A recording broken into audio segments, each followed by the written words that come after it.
Musical,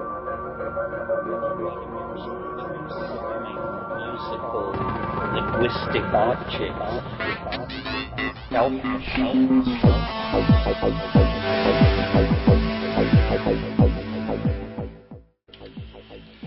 Greetings from Cyberdelic Space. This is Lorenzo, and I'm your host here in the Psychedelic Salon. Today's program is the conclusion of the Trialogue between Terence McKenna, Ralph Abraham, and Rupert Sheldrake on the topic of entities. Earlier today, I was thinking about what Terence said in one of the recent programs about the fact that the discussions they were having weren't just frivolous conversations, but that they were serious investigations into topics that the majority of people seldom think about and are rarely discussed in public.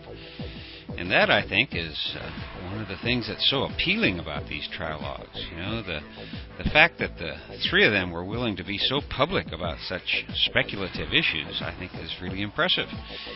And the reason I mention that is so that near the end of today's program, when Rupert Sheldrake begins talking about how our current system of civilization is now devouring the Amazon rainforest, well, if you can, pause there for a moment and give some serious thought to what he has just been talking about. At least for me, it brought about an aha moment of understanding how important these big picture metaphysical concepts may actually be in playing roles here in our physical world. One other thing that you might want to think about is when you hear Ralph Abraham talking about human prehistory in the interglacial period hundreds of thousands of years ago, particularly the point where he talks about the interior life of early humans. Right there is where I think Graham Hancock's book that I referred to in the last podcast comes in. You know, the book is titled Supernatural: Meetings with the Ancient Teachers of Mankind. And in it, he reports on the current state of our understanding about prehistoric cave art, and I think this new book may fill in some of the gaps that Ralph mentions. And with that, we'll get right into the second side of Tape 6 of the Trialogue with Terence McKenna, Ralph Abraham, and Rupert Sheldrake that was held at Esalen in 1989 or in 1990.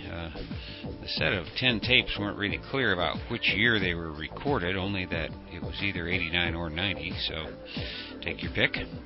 Anyhow, we'll begin by first listening to a few minutes from the end of the last podcast, which was of the first side of the tape titled Entities.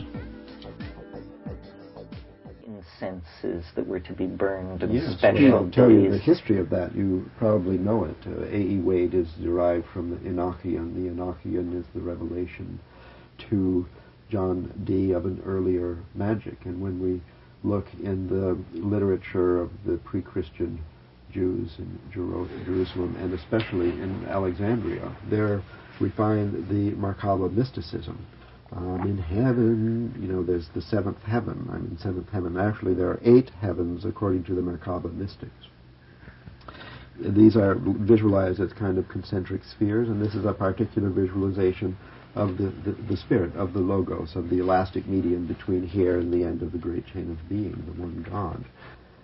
So in the 8th heaven, you have God in his own castle, in his own chambers, and along the way there are these chariots, you know, with the wheels that go this way and this way, and then there's the being that's holding up the chariot, which has 4 faces, one facing in each direction, the lion and so on, and then there's, to get into the chariot, there are the 4 gates, and each gate has 8 guardians, 4 on each side, and you have to repeat each of them with a word, with an incident, and all of this was revealed to travelers who were doing their best to be ambassadors. They were going out to bring back the necessary knowledge for our evolution, and one by one, in successive generations, and they wrote down, they kept their records, and they had their specific means of traveling, which involved putting your head between your knees in a dark room in the basement, for which reason they spoke of going down to the chariot instead of going up to the chariot, which was envisioned in the sky. So these early travelers of the millennium before Christ had brought back this picture which evolved into what we have today under the name of ceremonial magic in the Western tradition. And since it's quite a long history of a constant vision, which is a particular, well, verbal, they never drew pictures. They just described this in words. As far as we know, the original manuscripts are extant, many of them collected in Jerusalem. And translated. And translated from Hebrew into English by several different translators and studied by these scholars known to people who read Gershom Scholem. So that is the root of the sigil, the circle, yes, the holy words, yes, the holy letters. All of that can be goes traced back to Babylonia, but to Chaldean magic. But through this Merkaba mystical tradition. Yeah. Very interesting. You see, I keep going back to this thing about language. You get this same peculiar emphasis on language and letters in the esoteric doctrines that surround the chakras in Tantric Shaivism. A huge amount of exegesis goes into the explication of these letters which appear on the petals of the chakras, and talking about the ontological status of these letters and what they mean and so forth. It's as though the medium of language itself is under review in these encounters with these entities. It may be that somehow the field of language needs to be prepared for communication with them, or that the field of language can be prepared for communication with them, and that what happened in the West was some kind of peculiar stiffening of language against the ability to perceive and express this stuff that is now beginning to break down. That yes, we have to misuse language. It's our divine responsibility. Yes, and that linearity and print and all that conferred upon language an inability to deal with the invisible world in any meaningful way, and so it just became pathology. But now it's returning, and people such as ourselves who have one foot in each world have a real obligation to cognize this and move forward. The Indian tradition, according to the theory of Alain Danielou, identifies Shiva with Dionysus. And Dionysus, according to Diodorus Siculus, writing the history of the world in 50 BC, is a translation of Isis to Crete. So there's the suggestion then, combining these two historians, of a transmission from of the Isis legend from Egypt to the Indus River. That's sort of a suggested transmission there. And if so, we could see the Judeo-Christian tradition preceding primarily from the Chaldean, and the Hindu primarily from the Egyptian. And the enormous differences between these two nearby systems coexisting in the same time and evolving, but in totally different flavors of images and so on. Really different. The language, the Indo-European versus the Semitic, basically. Completely different images, language, alphabets, gods, and yet, to go back one step, so outreach to Chatal Hoyuk, to try to see the common root of the Sumerian, say, Babylonian on the one hand, and the Egyptian on the other. Each had a version of the Hermetic tradition with magic, with journeys, with the afterlife, and so on. But here we reach sort of the dawn of the horizon of our current vision into the past is there. We can't really see into Anatolia very well. Well, I believe that the people that you call Egyptian were the African peoples who were coming out of Africa as the interglacial proceeded, and that the people that you're calling Sumerian were these older people who had been already crossed into Asia before the last glacial, and they were there. And then when these two floods came together during the last melt, history was born in the subjugation of these... So this is the horizon you're suggesting that might actually be the Holocene, that the prehistorians never suggest civilizations before the Holocene. There's very little discussion of the intelligent science, mythology, and so on of these 100, 200, 300,000 year BC, what is going on during these previous interglacials. And it could be that there was agriculture. I mean, there would be no way to rule that out, that there was an agricultural revolution in the interglacial before the Holocene.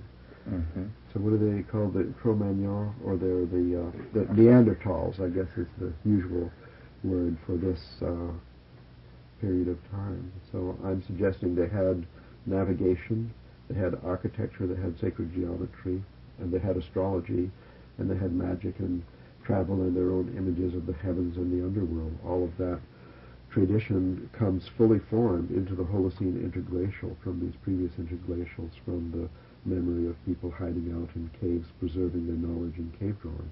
Yes, I think the major cultural artifact that was added during that glacial period that the new people expressed as they moved out of Africa 17,000 years ago was pastoralism. Pastoralism was invented during that last during that last glacial period when those populations were bottled up in Africa. All previous human migrations into the Middle East out of Africa had been in the absence of domesticated animals. When you mentioned that this entity theme was of high importance in the Hermetic tradition, was it because you were thinking of the fact that actually the main focus of the book 4 of the Hermetic corpus is this animation of statues? This was a major concern of the early Hermetic tradition, was to somehow draw the stellar demon down into a simulacrum from which it could then articulate. Yes, this is a high technology of beyond communications, assisting in the intervention, and talking about embassies. Embassies were temples, and if we were going to think about someday a new society, a world order, what education would be, what rituals would be, and so on, I think we should take count of the fact that our culture had evolved around rituals, that they were very important guiding centers, particularly the Akitu festival, the paradigmatic New Year's festival that was celebrated annually in Babylonia for 13 years, for 2,000 years without missing a beat. This had certain basic elements which characterize our whole history, most particularly the sacred marriage and the sacred procession. The sacred marriage was the obtaining for a temporary contract for 1 year between the king, that is to say the social organization of humans in this city-state, with divine god and goddess essentially in charge of prosperity, crops and so on. So that contract was renewed for a year in the New Year's festival, in the sacred marriage, which was kind of a ritual that was played out with actors and actresses, but the role of the king was actually played by the king, who actually took his power from the ritual. Then the sacred procession had to do with the Hermetic empowerment of the statues of gods and goddesses, which included a lot of animals, mushrooms, and so on. And then these were paraded in a circle tour through the town and everything. And one of the days, usually these festivals lasted 11 days. So there was plenty of time to do a lot of stuff. In fact, Egypt had more festivals than days in the year. It wasn't necessary to go to them. The priests and priestesses did the work for you. You can just keep on working. But every day, one of the temples in one of the cities of Egypt would be having one of these things where they're doing the work for you. And it involved the magical empowerment of these statues. And the main theme was celestial magic. I mean, it was the incorporation or the bringing down the inspiration of Gaia with celestial themes, intelligence, and powers, understanding Gaia as a younger entity than the celestial sphere. I would see that as the key theory, if there is one, in the Hermetic corpus. And the reason why a lot of people nowadays practicing magic are specializing in star magic and trying to reconstruct it from the corrupt mythology of Western astrology. So then, what personal experience do we have of entities? I mean, if there are star spirits, as I believe perfectly possible, and I think it's very likely you could invoke them by various kinds of magic, and you could somehow connect with the star, and I think to do that you'd have to look at it. I don't think it's any good doing this just from books. I think you have to lie out into the sky and actually connect with the star through the line of sight, or do it through a mirror or whatever, but you have to look at it. Then, if that's possible, what kind of information would such beings impart? We know that they thought that Sirius had particular things, Aldebaran, various stars had particular properties, and so Algol was a dangerous one. So there were these widespread beliefs about the properties of particular stars, and then there were hosts of lesser stars, and in fact most books on angels and most accounts of angels describe them as innumerable, as the stars are. And the connection of angels and stars is made very explicit in Christian tradition. So there's one class of spirits associated with stars. Now, have you ever met one? And if we haven't met one, which I haven't, could we, or would we want to try and meet one by carrying out an appropriate ceremony, invocation, in a suitably receptive pharmacological state, or whatever? Well, with the proviso suitable pharmacological state, I think suddenly the stage becomes crowded with stellar demons, earth demons, and what have you. But do you know for sure that they're stellar demons? Have you ever connected your experience of a stellar demon with directly looking at its resident star and connecting yes, through the senses? We do have this experience in a limited way. Among the stars there are all these asterisms, which are among our most ancient knowledge. And I think pictograms, petroglyphs, and so on, in many cases are drawings of asterisms. It's sort of like a Rorschach when you look at the sky, and there are all these dots, and you could connect them up any way. When there's a tradition of connecting them up in a certain way, then you have an astrological tradition. So mythology, I mean, there's star mythology, is all of the Greek myths, for example, are projected into the sky in these asterisms, or what we call constellations. Mm. So mythology is suggested that myth is from mythos. Mythos meant the lyrics, the words of the songs from the rituals, and that the myths gained the power they now have in our conscious and unconscious lives through their secondary role in the ritual, which I think the ritual and the myth together as part of our tradition is one of the most important things for us to regain. And these old rituals were actually the bringing down, I mean, the place where star magic was worked successfully to empower our evolution. Our own experience, like my experience of watching the sky and trying to figure out the asterisms, have only been going on for 2 or 3 years. However, in all of these astrological systems that we know, the wanderers are particularly important, and most important, the sun and the moon. And we do have, I think, travels and communications with the sun and the moon in our recent experience of shamanic journeys and dreams. There were, during the 1960s in Santa Cruz, when I first came there, monthly moon festivals where we did a ritual that we imagine very much to be like the Dionysian festivals in Crete, the Orphic rituals, translated to Greece as the Eleusinian mysteries and so on, where psychedelics, where sexual rites and star magic were combined into an annual or monthly ritual of tremendous power, of adequate power to produce prosperity for people, for animals, for plants, and peace. Peace, I think, was not produced by just a partnership paradigm in a lucky society to have escaped the bad habits of the dominator paradigm. There was also the conscious interaction with the peaceful initiative of the celestial sphere in bringing peace down. I mean, Crete had no fortifications. They had all this wealth. They had wealth like Kuwait, and they didn't get captured until the 3rd millennium. So We have definitely our experience of the sun and the moon, and if we wanted to investigate astrology experientially, then perhaps we could concentrate on the sun and the moon. Tonight will be a full moon. The moon soul will be in its greatest power. The spirit between the moon and ourselves, our own soul, will be in its most receptive, and we could do an experiment.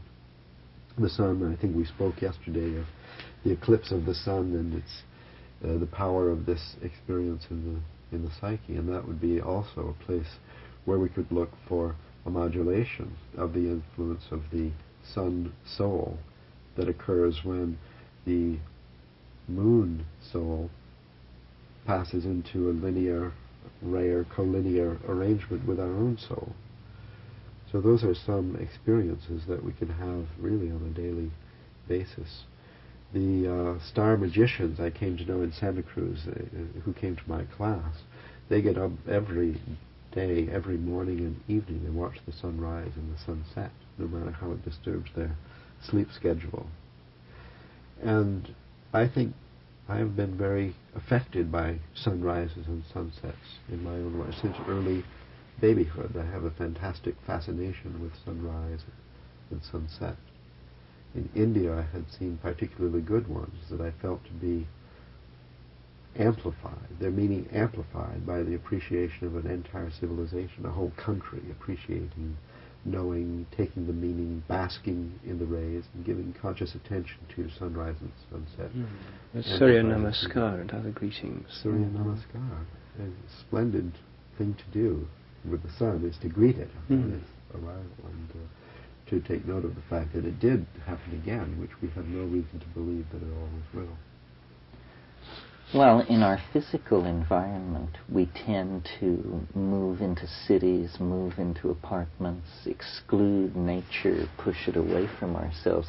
In our mental environment, we actually do the same thing. Most people in a culture live in a very conventionalized set of notions that are deeply embedded in other conventionalized notions, far from any edge.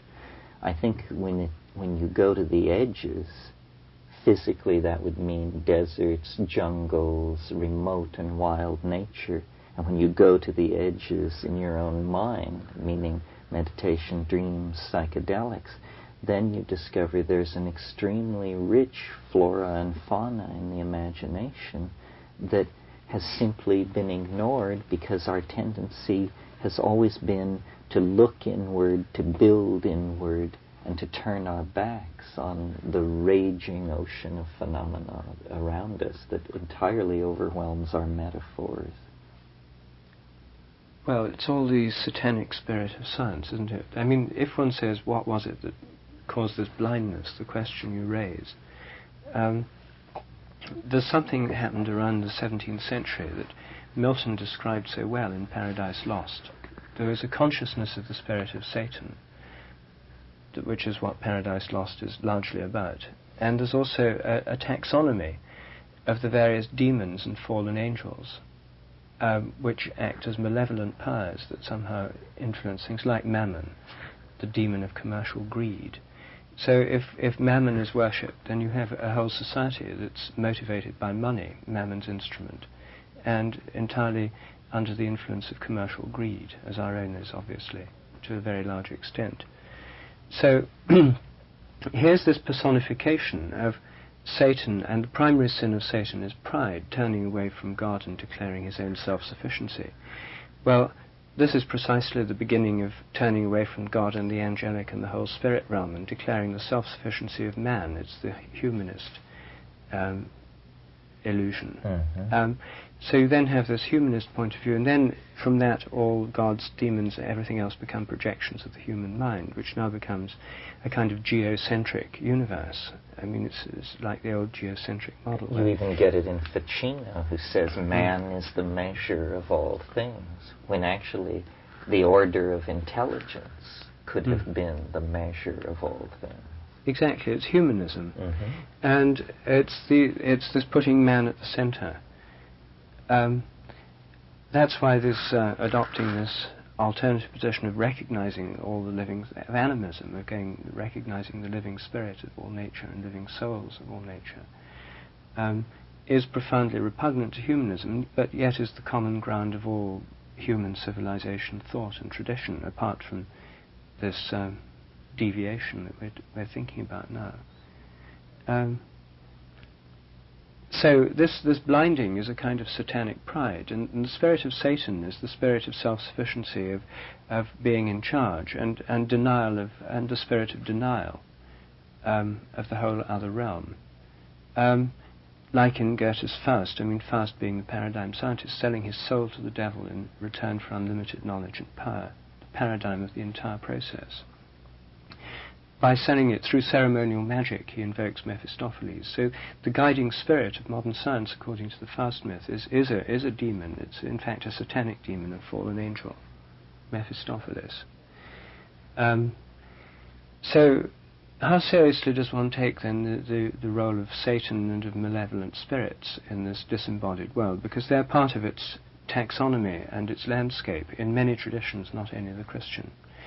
And how seriously does one need to take the idea that our whole society and civilization may be under the possession of such a spirit, worshipped through money and other, mammon? The spirit of mammon, as Milton describes him in Paradise Lost, he says, even in heaven, his looks and thoughts were always downward bent, admiring more heaven's pavement than aught divine or holy else enjoyed in vision beatific. So there's Mammon, who has this kind of characteristic of, and then how when he falls to earth, the first thing he does, he and his crew opened up the sacred hill and digged out ribs of gold. It's the first thing Mammon did when he got to earth. Mm-hmm. And started and uncovering treasures better hid, Mother Nature's treasures better hid. So here's the description of a demon, which actually is the spirit of our whole civilization, by Milton in Paradise Lost, as an actual entity. Now, in that case, it's a kind of poetic entity, but it's also a biblical one, Mammon. And Mammon is one of the hosts of Satan or of the fallen angels. So there's this idea of these malevolent powers that goes back much. In every society you get these malevolent jinns and deceptive spirits and dangerous entities of a kind of, in some sense, autonomous, but in some other sense related to some historical process involving human beings. So the current manifestation of this satanic entity is the impasse in the world petroleum market over supplies, resources, possession, distribution. Yes, and you obviously, particularly the United States, needs this satanic entity to be incarnate, and now it can't be incarnate in Russia anymore. It's where for a long time the entire imagination could focus on the satanic powers being over there. Communism. Now there's a perfect satanic figure emerged for the projection, being Saddam Hussein, his pronouncement about hostages and babies starving and stuff. Now Hitler, the whole sort of projection thing has got working, and now he's become this totally evil power. So this same projection is operating. And the question is, one thing that does is blind us to the satanic powers within our own civilization. And if we take seriously these entities, how much can we admit the possibility that there are these malevolent entities like Mammon or satanic powers or fallen angels, which are actually guiding and perverting the progress of science and technology, which are actually intervening and conducting, in many respects, the ways of the world, through influence on people, through inspiration, putting ideas in people's minds, which is how these things work. And actually channeling or directing a large portion of human history. You then get back to the classic scenario that there are some people whose consciousness goes beyond that, who are fighting on the side of the light, and you get a standard good versus evil, celestial struggle, like the Great War in Heaven, being acted out on Earth. And for a lot of people that's a very plausible picture. For these Amazonian ayahuasca Christians, the idea that Satan has taken on the force of, like the great dragon, is coming into the forest, devouring it and burning it, as prophecies foretold. This entire system that devours the forests and destroys and so on, this whole technological civilization, Leviathan, as Hobbes called it, is in fact the great dragon, and somehow possessed by its spirit. And that this is an entirely destructive spirit. It's the satanic spirit, which is destroying the earth. So then you see it's very hard to avoid falling back into this archetype. And then the question is that the way it really is? And I see, if one allows for autonomous entities, if one allows for them to have a historical rootedness and to represent spirits of things that have happened, or spirits that inspired things that have happened, since human history reveals millennia of oppression, exploitation, imperialism, enslavement, brutality, torture, and which goes on today, war, domination of every kind. Is this influence somehow evolving along with humanity, or in some sense inspiring the development of civilization, or in some sense intimately and inseparably involved from it? Well, probably the process of civilization is going to reveal the final status of this shadow within us, because as the constraints of physical resources and energy presumably fall away, more and more our self-expression will be unimpeded, and we don't know what you get when you get unimpeded human self-expression, in architectonic form or social organization or something like that. Well, on the other hand, it may be just the gradual devolution in which the same old forms continue to dominate, but the satanic forms become more and more inflated by energy and attention, as it were, as if there were, in the mathematics of the process, two competing attractors in this dualistic theory of the battle of good and evil in heaven, of God and Satan in heaven, struggling with each other to attract a multitude of human souls. And the forces of evil, as it were, progressively more inflated by the acquisition of more souls, as more and more angels are falling from heaven. And if people could get together and try to conceptualize the role of their species in the evolution of the universe, and vote for the forces of good over the forces of evil or something, and then try to redirect the trend of human consciousness and unconsciousness toward this other attractor, it would be necessary to, I suppose, to do interventions on this level with ritual, with magic, with astrology, with inspiration, with imagination, in which attention was redirected to the positive forms, if we can find them, if we can identify them. Probably everything is disguised as something else, and our ignorance is enormous.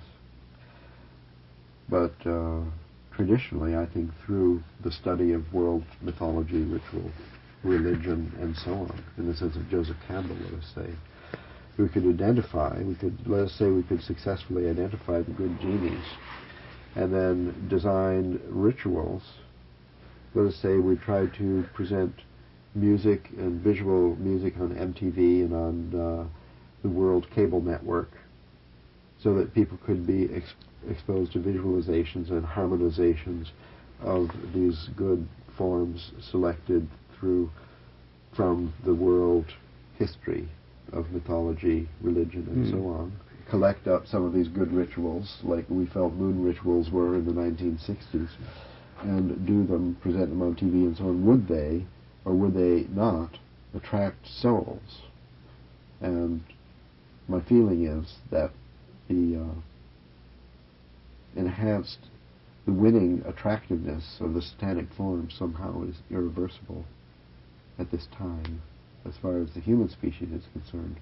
It's practically the only evil species as far as we can see. And I don't know about age and so on. That might be actually a celestial intervention.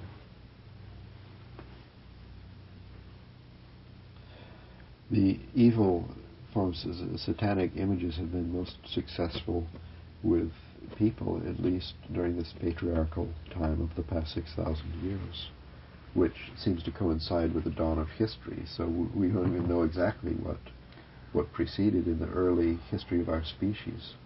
So could Eros provide a counter-attractor? Well, I would think so. It's fantastic. It's more interesting than evil. It's still, well, the forces of evil, of course, have adopted every attractor, like mammon. I mean, money is perhaps not necessarily bad, and prosperity is not necessarily bad, but it seems to have been engulfed by the forces of evil. Likewise, sexual images are used extensively and have become almost totally identified with evil. So the shadow side of sexuality in our culture has dominated. So how could that be reclaimed? How could you even begin that? I think we'd have to ask the stars for guidance. I'm very positive about the Green Revolution, and I think the revival of the Gaian soul and our consciousness of the earth as living or divine being is very important. But still, I don't think this is enough. I don't think we could make it out of this cul-de-sac without the stars. So I think we need the Gaian and we need the chaotic, that is, the celestial sphere, to be reconnected, to be coupled to the human spirit in such a way that their partner, that is the ultimate partnership. You're dreaming the dream of alchemical revolution that would do pride to a Renaissance magus. And that's essentially what you're calling for. What? Yes, it's very close to John Dee's dream. Yes. John Dee's failed dream. And his dream failed because the 30 Years' War wiped out the possibility of an alchemical kingdom in Central Europe. Queen Elizabeth withdrew from participating in this partnership even before she died. And I think that is a key. The failure of courage on the part of Queen Elizabeth might be an important historical element in our own fall from a divine path. But we can always try again. And where would the new alchemical kingdom be? I think it would probably have to be in Czechoslovakia. You know, there's not much chance of Bush's America turning into it, or Britain at the moment. Well, that was where the original alchemical kingdom was planned, for Prague. That's right. And you're on your way. I will discuss it with proper officials. I think I've been in Prague, and I think that it's a really dark place, and there's very little hope of illuminating it at this time. And I have my highest hopes for England, as a matter of fact. I always have been a great Anglophile. And particularly now, I think it's very auspicious there, the number of people who are thinking and reviving in great detail and with great love and integrity all of these old things, digging in the archaeology of the mind and trying to seek rituals and actually perform them and live them. Well, why don't we call it quits there? Okay. Did you find it as fascinating as I did when Rupert Sheldrake was talking about the Faustian story of Mephistopheles? And then he brought out the fact that the United States has always needed a demon to keep it from examining the satanic powers within our own civilization. And then he went on to say that after the fall of the USSR, the focus was shifted to Saddam Hussein. Now, keep in mind that this trialogue took place before the first Gulf War. And now that we seem to be only weeks away from the state-sponsored murder of the very same Saddam Hussein, the search for a new Satan is underway.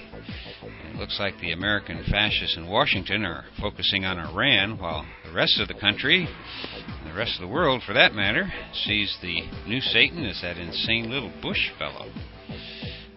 The world is in flux once again, don't you think? There's some kind of a new tidal shift in human consciousness that's already begun. I know a lot of you can feel it because you tell me so in your emails. what it will amount to and where it will lead us still isn't clear, at least to me. But being an incurable optimist, I can't help but believe that things are going to work out just fine. And those of you who have had the great good fortune to have ventured very deep into the far reaches of entheospace know exactly what I mean. I know that Trey understands, because in a recent email he said, "I know this thing with the great world age shift is really going to happen because I've somehow known it my whole life." And my bet is that a lot of us have felt that way too, Trey. I also received an interesting email from Justin, who writes in response to a question I asked a while back about what some of you are doing as the year 2012 approaches. Well, Justin is part of a new rock group called Vavohm. It's Vavohm. And here's what he had to say. "Our intention with our music is to break people from their molds of habit, get them thinking psychedelically, and suggest how to properly align their dreams with their will. I guess you could say that we're of the mind that what happens on 2012 is what we can create. But the lines between doing and being done to are getting harder and harder to discern. The music draws on as many influences as musical history has to offer, from Mingus to Motown, Beatles to Mozart, Radiohead to Pink Floyd, and Michael Bolton. Mix it all up, sprinkle a bit of future perspective on it, and you end up with what's been called post-historical rock." Well, on a personal note, I think that one of their tracks is also reminiscent of an old favorite of mine called Morphine. The band, that is, not the drug. Anyway, it's good to know that there still remains a future for psychedelic-inspired rock music. I don't know about you, but there's just something about Pink Floyd and mushrooms that seem to go together for me. Also this week, I received an email from Ben.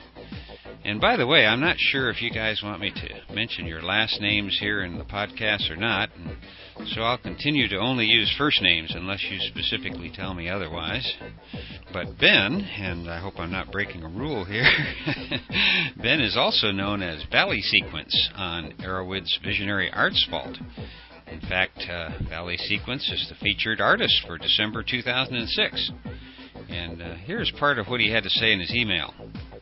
"I am writing in regards to psychedelic art and its relation to the coming technological/consciousness shift.